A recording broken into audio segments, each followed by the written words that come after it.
So I get that question a lot. Why are the streets so windy? Can't you build straight streets, that sort of thing? And mostly that's from contractors because they like building straight streets. But why are the streets curvy? So there's a term, it's called curvilinear street design, and that's where you have one curve and it matches up into the next curve, and there's really no straight stretch of street in there. And there's also another term called coving.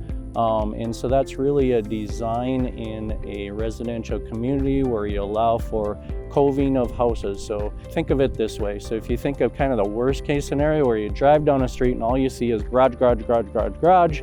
And if you come home at night, you can accidentally park in the neighbor's garage because they all look the same, right? They're always the same distance from the street, and all you see is garage faces. That's the last thing that we want within a development. It's not a friendly place and it's not a good feeling.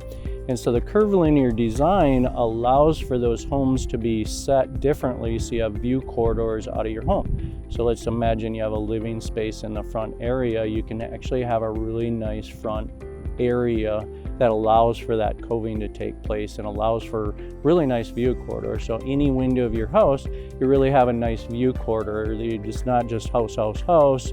There's spaced differently and angled differently and that sort of thing. It also allows for the sidewalk to meander in front of the house and allows for some really nice front spaces.